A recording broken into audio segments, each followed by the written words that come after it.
Hello मेरे प्यारे बच्चों, very very good evening to all of you and this is your master teacher Harsh Priyam. और मैं आपके सामने आया हूं आज एक बहुत ही इंटरेस्टिंग टॉपिक लेके। तो टॉपिक तो समझ ही गए होंगे, अ वेरी फेमस पर्सनैलिटी जिसको शायद सब कोई जानते हैं, पूरा देश नहीं बल्कि पूरी दुनिया जानती है, डॉक्टर एपीजे अब्दुल कलाम। तो आज ये टॉपिक मैं इसलिए लेकर आया हूं, शायद तुम सबको पता तो होगा ही कि doctor Kalam is a very known figure, missile man of India, ex president of India. और सिर्फ इतना ही नहीं बल्कि यूथ के लिए वो यूथ मॉडल माने जाते हैं, इजंट इट। तो उनकी जिंदगी से बहुत कुछ सीखने के लिए है हमारे पास।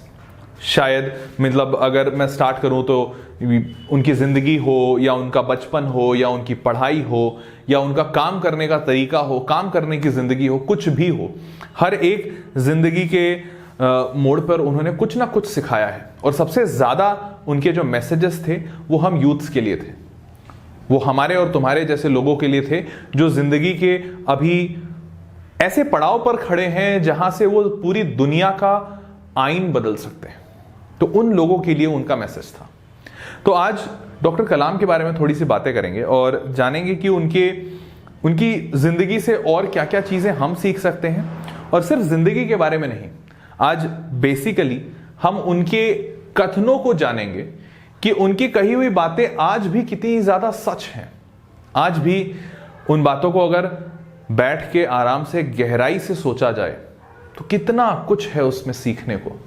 भले ही आज वो शायद हमारे बीच नहीं है, बट हर एक बात जो उन्होंने कही है अपने जिंदगी के तजुर्बे से, एक एक बात इतनी ज्यादा खरी है और इतनी ज्यादा सच है कि अगर उसे अपनी जिंदगी में तुम अपना के देखोगे तो you will feel a ट्रेमेंडस change. तो आज उन्हीं सब चीजों के बारे में बात करते हैं। तो चलो शुरू करते हैं। तो सबसे पहले मैं बता दूं कि कलाम साहब रामेश्वरम में उनका जन्म हुआ था। रामेश्वरम के पास एक गांव है, तो वहां पे उनका जन्म हुआ था। और उनके पिताजी और उनकी माताजी, मतलब उनकी फैमिली बहुत ज़्यादा फाइनेंशियली वेल ऑफ नहीं थी।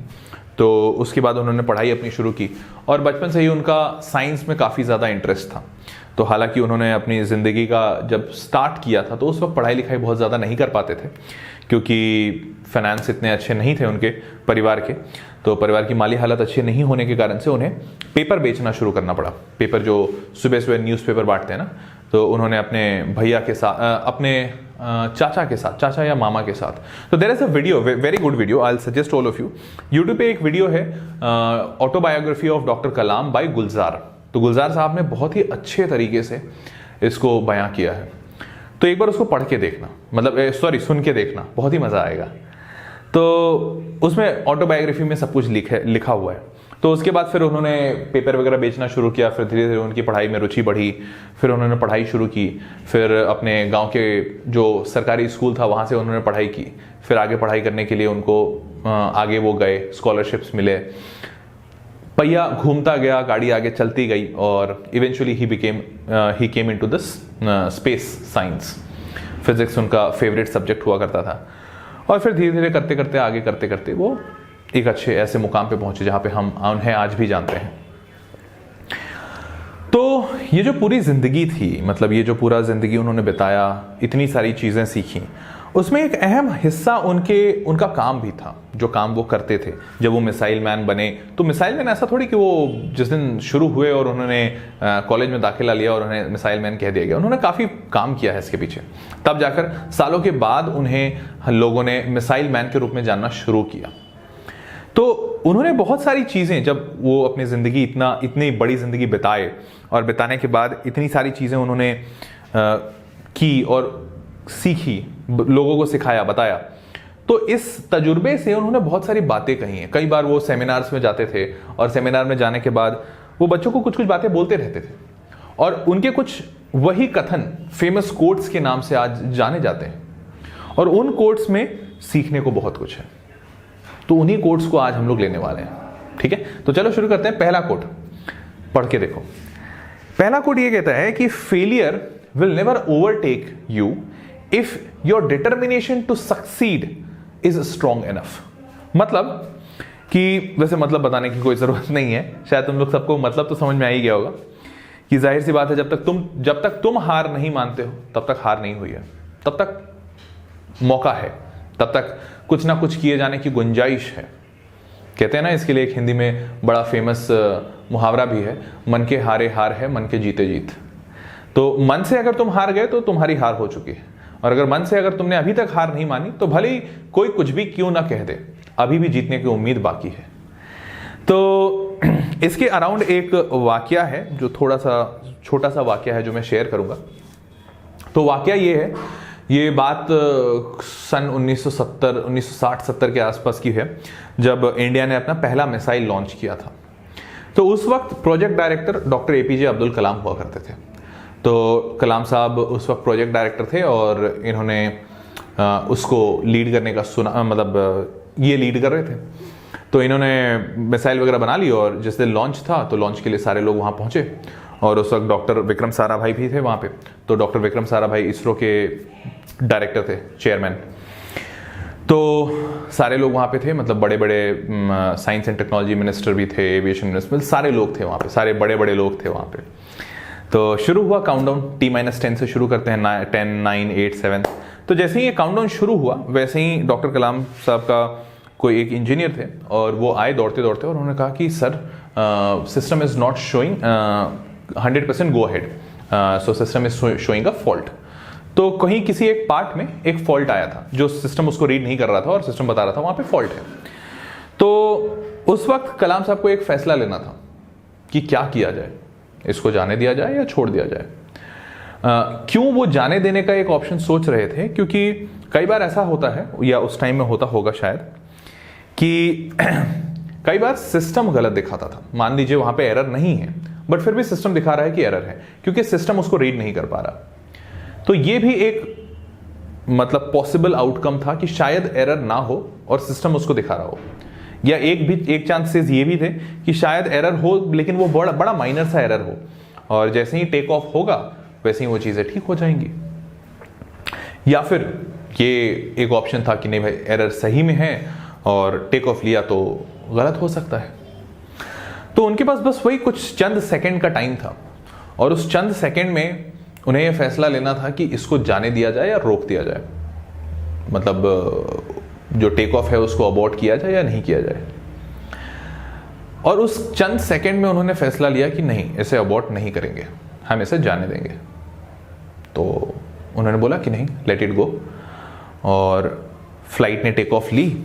और जैसे ही टेक ऑफ लिया, टेक ऑफ लेने के करीबन 15 से 20 सेकंड के अंदर ही अंदर एक ब्लास्ट हुआ स्पेसशिप में, और पूरा का पूरा रॉकेट तबाह हो गया, और तबाह होके प्रशांत महासागर में जाकर कहीं गिर गया।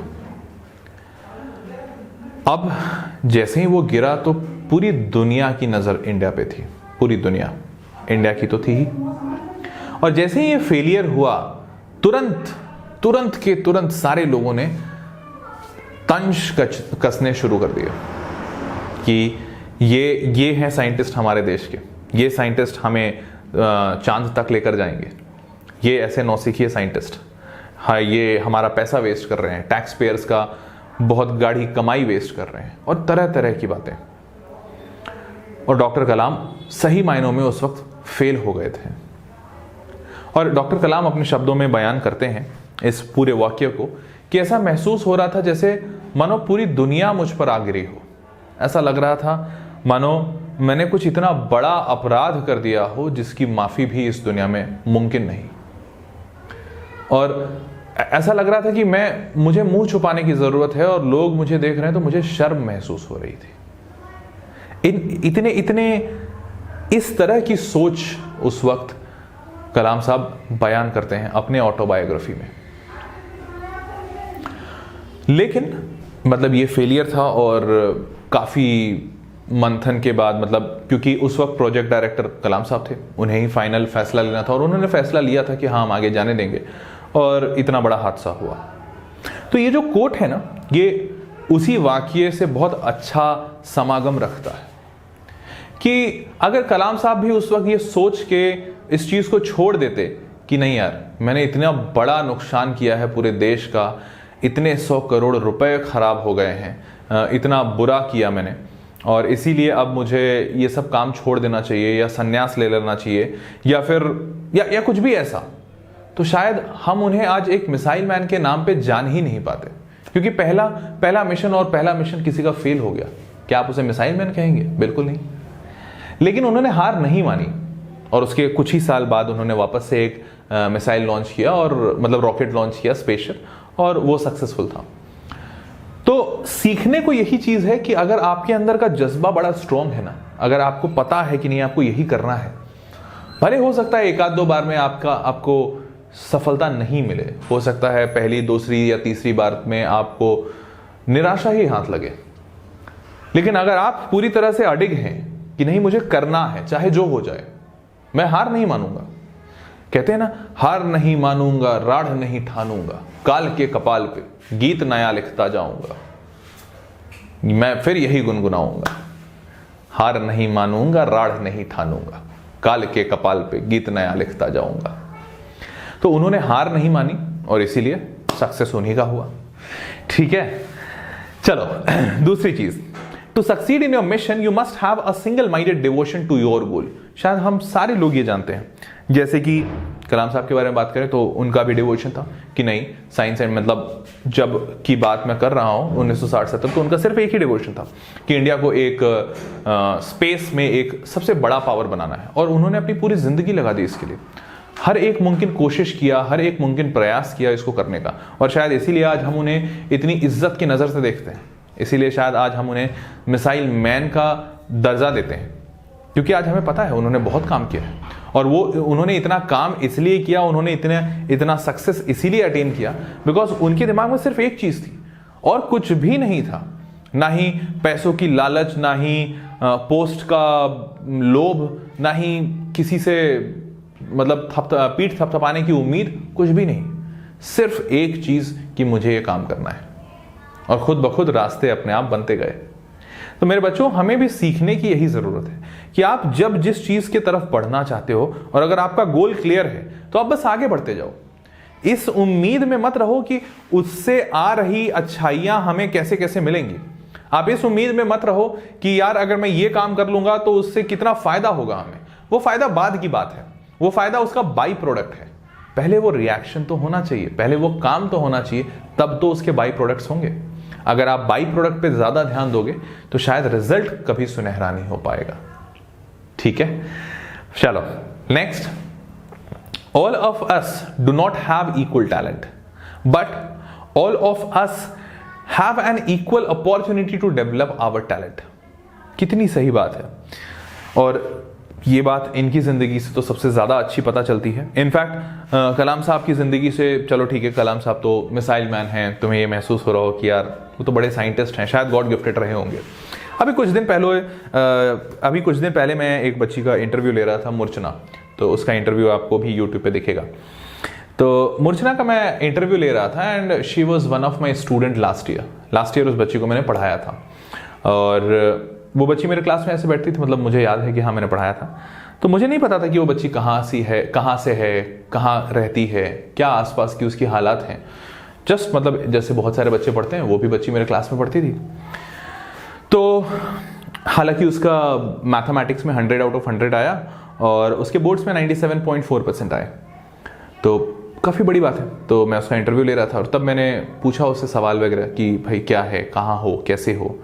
तो उसने बताया कि वो असम में रहती है, नॉर्थ ईस्टर्न स्टेट में, और असम में भी वो असम कैपिटल में नहीं रहती है, तो वो गुवाहाटी से करीबन 200 किलोमीटर दूर रहती है, कहीं एक रिमोट टाउन में, मतलब उसको विलेज भी नहीं कह सकते या टाउन भी नहीं कह सकते, तो दोनों के बीच का है।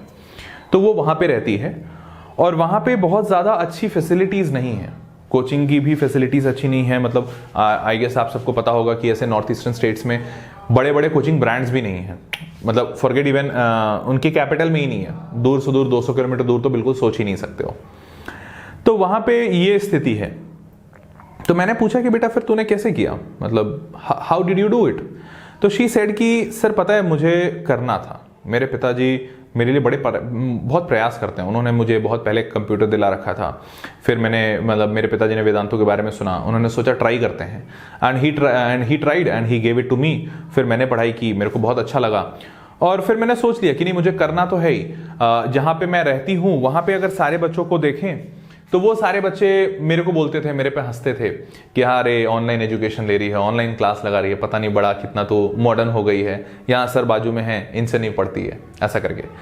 But she was having that mindset कि नहीं, मुझे इस जगह से ऊपर उठना है, यहाँ के लोगों से और ज्यादा सीखना है, इतने दूर के एरिया में ही सीमित नहीं रह जाना है, मुझे ग्लोबल होना है, मुझे पूरे इंडिया के एजुकेशन लेवल को देखना है। और इसीलिए उसने भरोसा दिखाया कि नहीं, मुझे वेदांतु से पढ़ना है, क्योंकि वेदांतु में शायद टीचर पूरे ऑल ओवर इंडिया से आएंगे, और सिर्फ टीचर्स नहीं बल्कि बच्चे भी ऑल ओवर इंडिया से आएंगे, तो मुझे वेदांतु से पढ़ना है। और उस वक्त जैसे मैं उसका जब इंटरव्यू ले रहा था तो उसने एक बात कही कि सर पता है उस वक्त मैं बहुत डरी हुई थी, मैंने एक रिस्क लिया था, मुझे नहीं पता था कि ये फैसला मेरा सही होगा या गलत, मुझे नहीं पता था वेदांतु अच्छा होगा या नहीं, क्योंकि मेरे तो कोई जान पहचान में भी नहीं था वेदांतु में। मतलब ऐसा हो कि नहीं भैया आपके चाचा के लड़के ने या ताई के लड़की ने किसी ने कुछ किया है तो समझ आता है, बट मेरे साथ तो ऐसा कुछ नहीं था। बट फिर भी मैंने ये रिस्क लिया, क्योंकि मुझे ये बात पता थी कि यहां पे तो रह के ऐसे ही बड़ा रिस्क है। शी सेड कि यहां पे तो ऐसे भी मैं रह रही हूं, तो यहां से निकलेगा नहीं निकलेगा वो तो पता नहीं, बट वेदांतु में कम से कम थोड़ी चांसेस तो हैं, यहां पे तो मेरे को ज्यादा भरोसा है नहीं। तो जब वहां पे चांसेस है तो मैंने सोचा चांस लेकर देखते हैं, and she took it out of a risk which eventually came out to be very good. तो द फैक्ट इज कि हमेशा ट्राई वो होते रहना चाहिए, और उसने कोशिश की कि अपने टैलेंट को निखारना है, क्योंकि उसके दिमाग में एक बात क्लियर थी कि मुझे अपने आप को और डेवलप करना है। उसके पास परिस्थितियां नहीं थी अच्छी, उसके पास हालात नहीं थे, शायद बहुत ज्यादा पैसे वाले फैमिली से नहीं बिलोंग करती होगी बच्ची वो, और उसके आसपास लोग भी उसको सपोर्ट नहीं कर रहे थे, सिवाय माँ बाप के कोई ना फैमिली, ना दोस्त, ना स्कूल वाले, कोई नहीं। बट फिर भी उसने ये फैसला लिया, क्यों? क्योंकि उसके दिमाग में एक चीज था कि अपने आप को डेवलप करना है। तो हमेशा इस बात को याद रखना कि टैलेंट तुम्हारे पास कितना है अभी ये मायने नहीं रखता, मायने क्या रखता है कि तुम कितना इंटेंट रखते हो अपने उस एग्जिस्टिंग टैलेंट को अच्छा करने का, तुम कितना अपने अंदर जज्बा रखते हो अपने आप को और बेहतर बनाने का। आज तुम कहीं पे भी हो कोई फर्क नहीं पड़ता, आज तुम दिल्ली में रहते हो, बैंगलोर में रहते हो या किसी एक गांव में रहते हो, नहीं फर्क पड़ता, लेकिन आज से तुम जो मेहनत करना शुरू करते हो और आने वाले 5 साल तक वो मेहनत कौन बच्चा कर पाता है ये मायने रखता है, ये मुद्दा है। अगर जाहिर सी बात है तुम एक गांव में रहकर हर रोज बड़ी कठिन परिश्रम करते हो, हर रोज बड़ी कठिन तपस्या करते हो, खूब मेहनत करते हो, कोई आश्चर्य नहीं होगा कि आने वाले शायद 5 साल या 6 साल के बाद तुम एक IAS ऑफिसर हो, या शायद एक बड़े डॉक्टर, एक बड़े इंजीनियर, या एक बहुत बड़े रेप्यूटेड पोस्ट पे हो। ये बात बिल्कुल भी विडंबना नहीं कहलाएगी। तो let me tell you, important है आपका माइंडसेट, इंपॉर्टेंट है आप सोचते कैसे हो, इंपॉर्टेंट है कि आप अपने आप को कितना डेवलप करना चाहते हो। ठीक है, तो इस चीज को हमेशा ध्यान रखना कि आपके अंदर टैलेंट क्या है ये मायने नहीं रखता, आप अपने टैलेंट को कितना डेवलप करते हो ये मायने रखता है। ठीक है, चलो आगे बढ़ते हैं। Thinking should become your capital asset no matter whatever ups and downs you come across in your life. बहुत सही बात है। बड़ी पुरानी कहावत है कि विनाश काले विपरीत बुद्धि, सुना ही होगा, इजंट इट? क्यों कहते हैं हम लोग ये विनाश काले विपरीत बुद्धि? कई बच्चे तो इसको इस तरीके से समझते हैं कि सर विनाश काल जब आता है ना तो बुद्धि हमारी उल्टी काम करने लगती है। ऐसा नहीं है, कहते ये हैं, मतलब इसका विनाश काले विपरीत बुद्धि का असल मतलब ये है कि जब बुद्धि विपरीत काम करने लगे तो काल विनाश का ही है।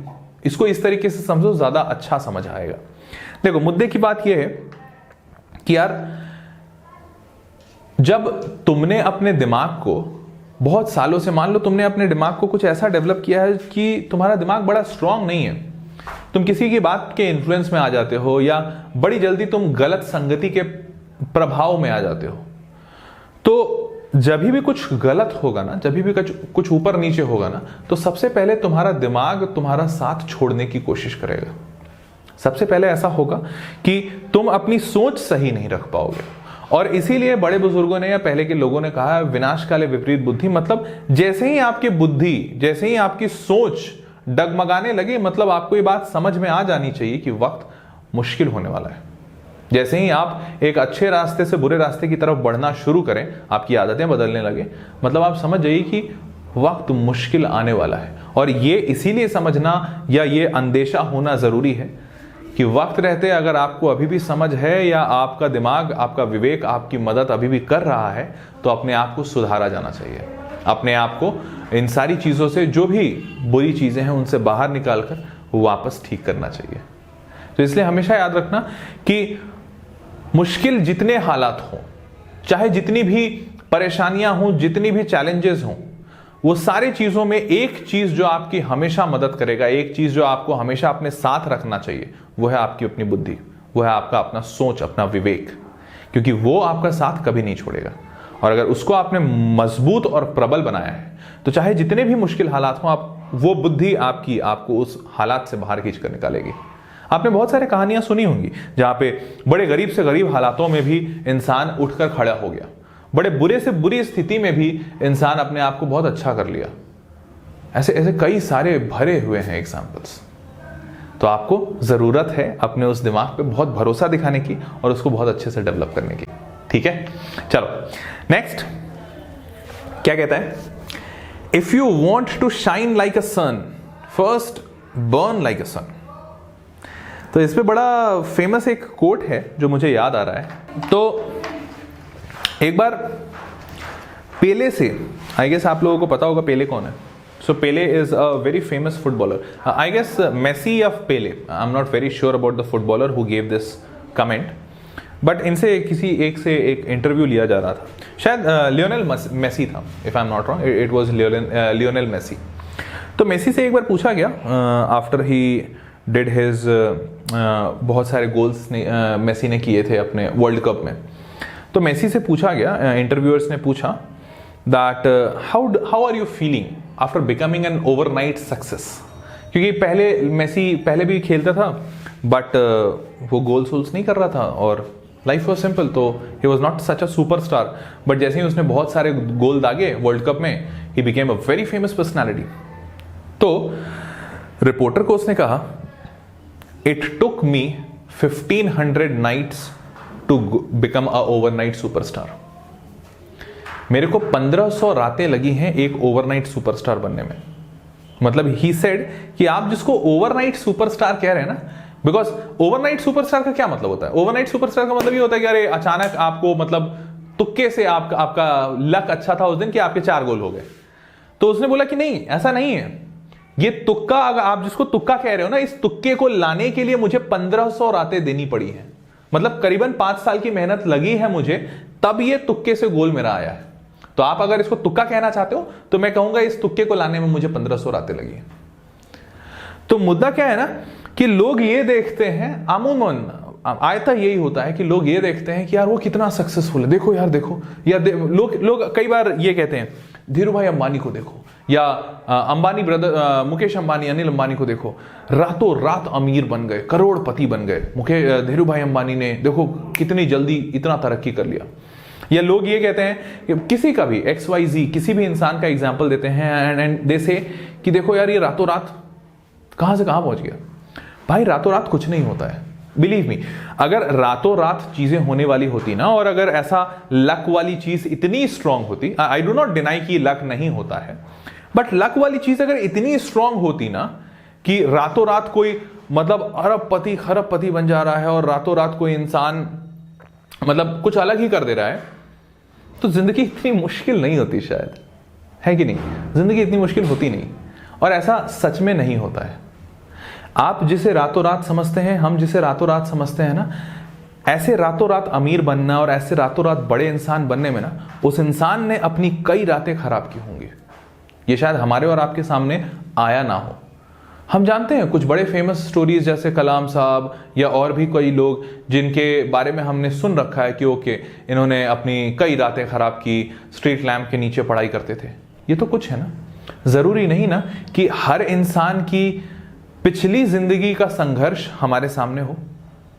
तो हमेशा ध्यान रखना, ये चीज बड़ी इंपॉर्टेंट है कि सिर्फ चमकते हुए सूरज को मत देखो, और सिर्फ ये मत देखो कि वो सूरज कितना चमक रहा है, हमें भी चमकना है। ये अच्छी बात है कि अगर तुम्हें भी चमकना है, बट ये भी देखो कि वो सूरज इतना चमकने के लिए जल कितना रहा है। अगर कोई एक इंसान अपने शिखर पर है, अगर एक इंसान अपने जिंदगी के चरम सीमा पर है, तो उसको वहां बने रहने के लिए कितने संघर्ष और कितनी कुर्बानियां देनी पड़ रही होंगी। ये बात जरूर फील करना। और अगर तुम्हें वहां पहुंचना है तो सिर्फ उसको देखकर जलो नहीं या सिर्फ उसको देखकर सोचो नहीं, बल्कि वहां तक पहुंचने का रास्ता कितना मुश्किल हो सकता है, उन मुश्किल रास्तों पे चलना भी एक्सेप्ट करो। ये एक्सेप्ट करो कि हां मुझे भी इतनी मेहनत करनी होगी, और वो मेहनत करना शुरू करो, तभी वहां पहुंचोगे। ऐसा कभी नहीं होगा कि एक दिन ब्रह्मा जी आएंगे और तुमसे कहेंगे चल बेटा आजा मेरी गोद में बैठ जा, मैं तुझे वहां पहुंचा देता हूं। ऐसा नहीं होता। और ध्यान रखना, बड़ी पुरानी एक और कहावत मुझे काफी याद आती है, हिम्मते मर्दे मददे खुदा। जो इंसान हिम्मत दिखाता है, जो इंसान कोशिश करता है, किस्मत भी साथ उसी के बैठती है। एक आम इंसान के साथ कभी किस्मत भी नहीं बैठती। और ऐसे कई सारे एग्जाम्पल्स हैं यार, मैं तो जानता हूं, मैंने देखा है। कई सारे ऐसे लोग होते हैं ना, जैसे तुमने सुना होगा किसी का लॉटरी लग गया, मान लो वो बड़ा पाव बनाता था, ठेला चलाता था, और उसका रातों रात लॉटरी लग गया 1 करोड़ रुपए की। कभी देखना, लोग ये न्यूज तो दिखाते हैं कि 1 करोड़ की लॉटरी लग गई, पर कभी भी ये न्यूज नहीं दिखाई जाती कि भैया इस 1 करोड़ की लॉटरी लगने के बाद 1 साल बाद, 2 साल बाद या 5 साल बाद उस इंसान की क्या स्थिति है, वो अभी क्या कर रहा है, और अभी उसकी जिंदगी या माली हालत कैसी है, ये कोई नहीं बताता। तो हमेशा ध्यान रखना कि जरूरी नहीं कि तुम कहां पहुंच रहे हो, जरूरी है कि तुमने कितना मेहनत किया है, क्योंकि वहां पहुंचने के बाद तुम्हें वहां रुकना भी है, वहां रहना भी है, और उसके लिए जरूरी है तुम्हारा तजुर्बा। समझ गए? चलो अब अगला पॉइंट देखते हैं, नेक्स्ट पॉइंट डिस्कस करते हैं। तो नेक्स्ट पॉइंट हमें दिख रहा है, creativity is seeing the same thing but thinking differently. Okay, ये मैं एक अपने जिंदगी का वाकया बताता हूं। तो अपनी जिंदगी का वाकया ऐसे बताता हूं कि एक बार एक बच्चा था, मतलब एक बच्ची थी, पिछले साल की बात है। तो एक बच्ची थी जो कि काफी सवाल पूछा करती थी मुझसे। तो मुझे अभी भी याद है, पिछले साल मैं PRMO ले रहा था, PRMO के बैचेस थे, और उस PRMO के बैच में वो बच्ची के बड़े सवाल होते थे, बड़े मतलब खूब ही सवाल पूछती थी वो, मतलब हर जगह उसको बड़े डाउट्स होते थे। और उस बच्ची का ये आदत था, मतलब ऐसा नहीं कि वो मुझसे सवाल बहुत पूछती थी, उसके सबसे सवाल बहुत होते थे। तो एक बार मेरे उस बैच में राहुल सर आए, तो राहुल सर ने भी क्लास लिया। तो उन्होंने बोला यार सर इस बच्ची का कुछ करो यार, दिमाग खराब कर देती है मेरा, बड़े डाउट पूछती है, मतलब क्लास आगे ले ही नहीं जाने देती है। मैं बोला ठीक है कोई बात नहीं, तो अगर तुमको दिक्कत होती है और अगर तुम्हारा क्लास उससे हैम्पर हो रहा है तो उस बच्ची को बोलना मुझसे बात कर ले, मैं उसको डाउट बता दूंगा। तो राहुल सर ने वही बोला, राहुल सर ने उस बच्ची को बोला कि बेटा तुम हर्ष सर से बात कर लिया करो, तुम्हारे सारे डाउट्स वो क्लियर कर देंगे। वो भी खुश थे। मैं बोला ठीक है कोई बात नहीं। तो उस बच्ची को मैंने डाउट्स बताने शुरू किए, और उसके डाउट्स काफ़ी रहते थे, बहुत ज़्यादा। तो मैंने बताना शुरू किया। तो कभी कभी तो मुझे, अगर सही मायने में बोलूँ तो हाँ, कभी कभी मुझे भी लगता था यार बहुत डाउट्स हैं। बट हाँ, एक बात मुझे पता थी, क्योंकि मैं भी इस फेज से गुजरा हूँ जहाँ पे मुझे बहुत सारे डाउट होते थे।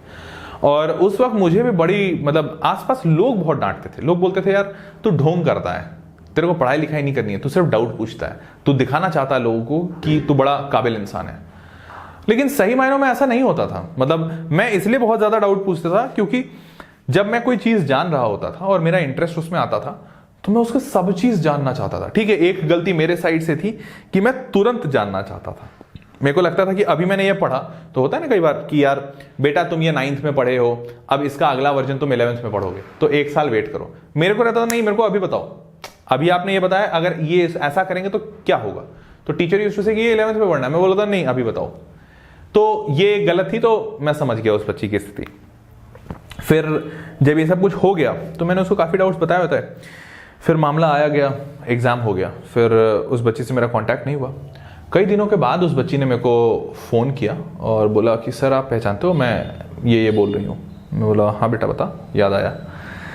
शी सेड कि सर मैं अपने स्टेट में, पूरे स्टेट में टॉप की हूँ, पूरे स्टेट की टॉपर थी वो। मतलब शी सेड कि सर मैंने पूरे स्टेट में टॉप किया है, and it is only because of you. I said कैसे? तो शी सेड कि सर आप ही, यार एक मिनट, ओके ये लगता है कुछ सुन रहा है भैया, ऐसा सुनो नहीं मेरी बातें कान लगा के। हाँ, तो शी सेड कि सिर्फ आप ही एक वो इंसान थे जिन्होंने मुझे हर एक डाउट बताया, और पहला आप एक ऐसे पहले टीचर थे जिससे मुझे ये फील आई कि आप मेरे डाउट से परेशान नहीं हो रहे हो, सर डाउट तो मैं हर एक टीचर से पूछती थी, बट मेरे को ये फील आ जाता था कि वो टीचर मुझे डाउट बताने में बड़ा परेशान सा हो गया है, इसीलिए मैं एक आध दो डाउट पूछ के ज़्यादा पूछ नहीं पाती थी। लेकिन मेरे को कोई ऐसा इंसान मिलता नहीं था, मेरे मम्मी पापा इतने पढ़े लिखे नहीं हैं कि वो मुझे इतना डाउट बता सके, और मेरे आसपास मेरे टीचर्स और मेरे भैया दीदी लोग को इतना आता नहीं कि वो ओलंपियाड लेवल का बता सके।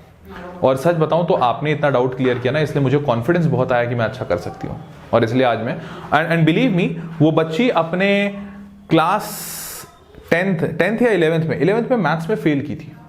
She has written a message to me, तो मैंने देखा था, तो वो बच्ची 11th में फेल की थी भाई, और वो बच्ची 12th में PRO निकाल दी।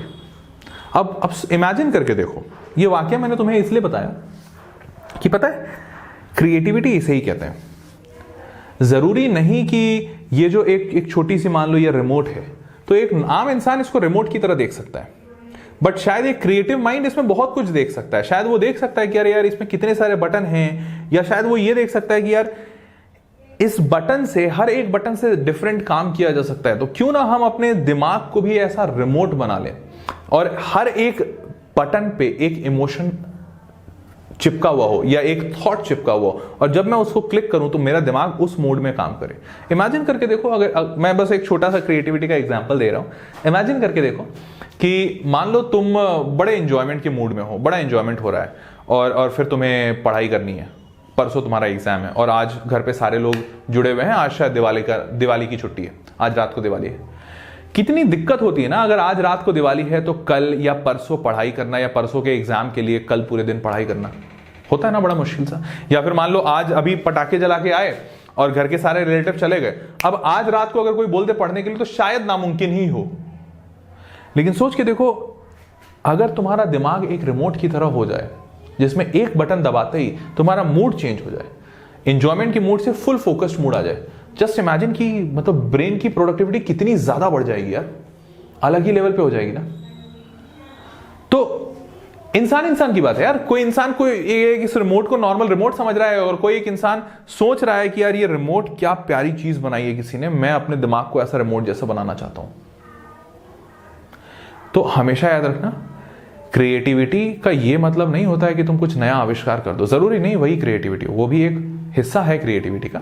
लेकिन क्रिएटिविटी का ये भी एक मतलब होता है कि तुम एग्जिस्टिंग चीजों को अलग तरीके से देख पा रहे हो क्या, वो भी एक तरीका होता है। ठीक है, चलो fine, so that was all. आज काफी ज्ञान हो गया, इजंट इट? खूब सारी ज्ञान की बातें की हम लोगों ने, but I guess it was worthwhile. मेरे को भी काफी अच्छा लगा तुम लोगों को ये सब सारी चीजें सिखा के, बड़ा मजा आया टू बी वेरी फ्रैंक। और मैं कोशिश करता रहूँगा हमेशा कि तुम लोगों के लिए ऐसी ऐसी चीज़ें लाता रहूँ जिससे तुम लोग कई सारी चीज़ें सीखो और अपने आप को और स्ट्रॉन्ग बनाओ। मैं हमेशा कोशिश करता रहूँगा। तो इसी के साथ it's time to say good bye. अगर वीडियो पसंद आया हो तो अपने दोस्तों के साथ शेयर कर देना ताकि उनका भी भला हो जाए, and put a like to the video. ठीक है, इसी के साथ it's time to say goodbye. तो see you all guys in the next session. Till then bye bye, take care and good night. Bye bye.